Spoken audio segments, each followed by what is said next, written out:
Good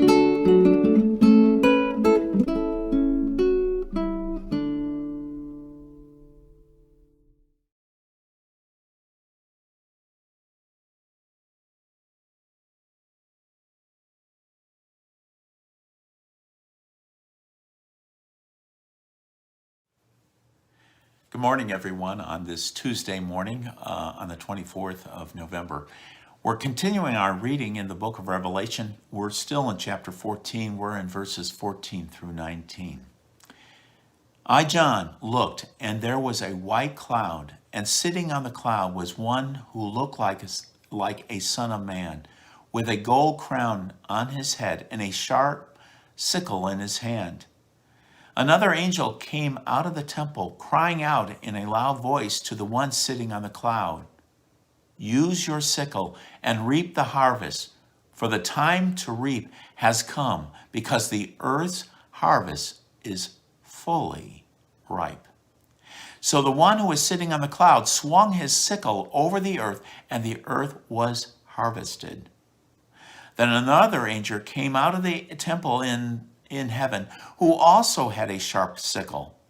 Then another angel came from the altar, who was in charge of the fire, and cried out in a loud voice to the one who had the sharp sickle, "Use your sharp sickle and cut the clusters from the earth's vines, for its grapes are ripe."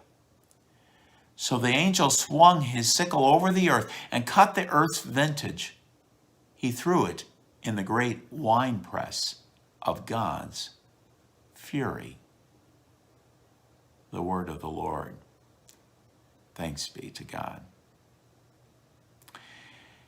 Here we're reading of God's judgment on the second coming of Christ. And in this one, it's visualized as a harvest of grapes. But notice that the earth's harvest is fully ripe. In the Greek tense, it's the idea of one that's overripe. It's good for nothing. It needs to be destroyed. It has no good purpose. So it's not.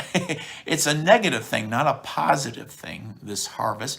It's. In other words, the earth is such a level that it is fully ripe. It's good for nothing.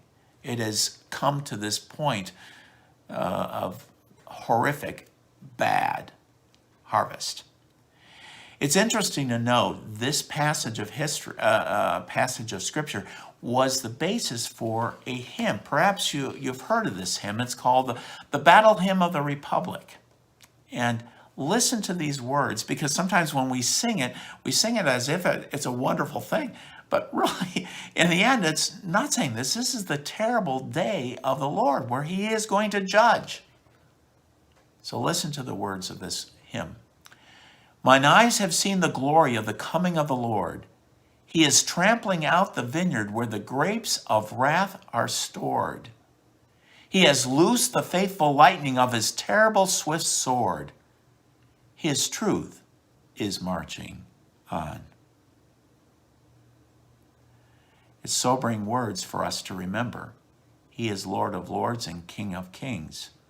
Let's continue to bow our knees before him. Stay safe, folks. Hopefully we see each other soon. Bye for now.